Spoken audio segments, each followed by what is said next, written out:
다음 달이죠. 9월에 일단 그 차별금지 법안을 입법 예고할 거라고 그렇게 밝혀서 아마 큰 논란이 예상되는데요. 일단 법안 3조에 차별금지 사유를 이렇게 명시를 하고 있습니다. 제가 쭉 읽어드리겠습니다. 합리적인 이유 없이 성별, 장애, 병력, 나이, 언어, 출신국가, 출신민족, 인종, 피부색 등등등등등 가다가 성적 지향, 성별 정체성을 이유로 특정 개인이나 집단을 분리, 구별, 제한, 배제, 거부하거나 불리하게 대우하는 행위. 그래서 이렇게 해서 총 27개의 차별금지 사유를 나열하고 있습니다. 네.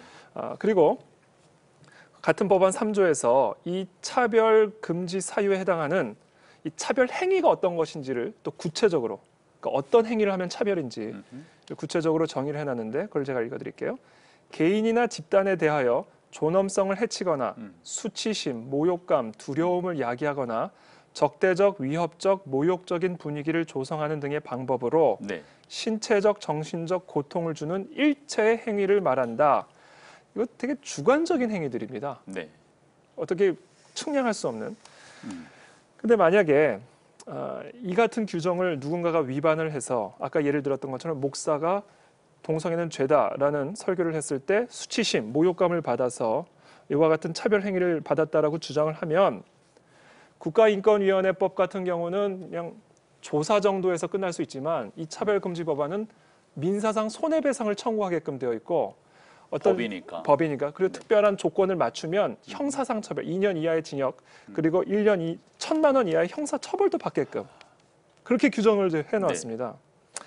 근데 여기서 제일 심각한 부분은 내가 피해를 받았다, 이 사람이 나에게 차별을 했다라는 그 입증 책임을 가해자에게 뒀다는 거예요. 이게 무슨 얘기냐면 보통 우리가 검사가 피의자를 조사를 하면 피의자가 내가 죄를 안 졌다라고 증명하는 것이 아니라 검사가 죄를 지었다라는 것을 증명해야 되지 않습니까?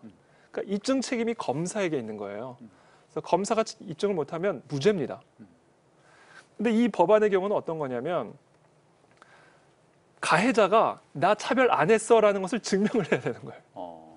피해자가 당신 나한테 차별했잖아. 그러면 나는 당신에게 차별 행위를 안 했어라는 것을 이렇게 안 했어. 이거 차별 아니잖아. 내가 이런 얘기를 했지만 난 차별하려고 한 게 아니야. 이건 차별 행위가 아니라는 것을 가해자가 증명을 해야 되는 거예요. 그래서 증명을 못하면 이제까지 법논리와는 좀 사뭇 다르네요. 오늘 나누는 주제 가운데서 차별금지법이 통과되었다. 길 교수님.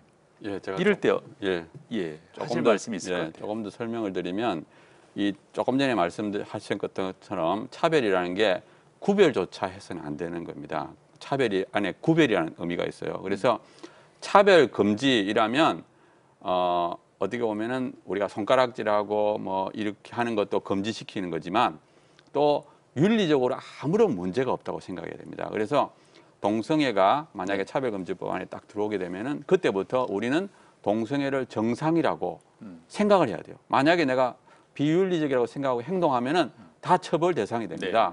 그러니까 어떻게 보면은 그때부터는 이제 나라에서 정한, 법이 정한 윤리관을 우리가 따라가야 되는 거예요. 그러니까 개인의 윤리관은 완전히 무시가 되는 겁니다. 그래서 이게 굉장히 안 좋은 거고요.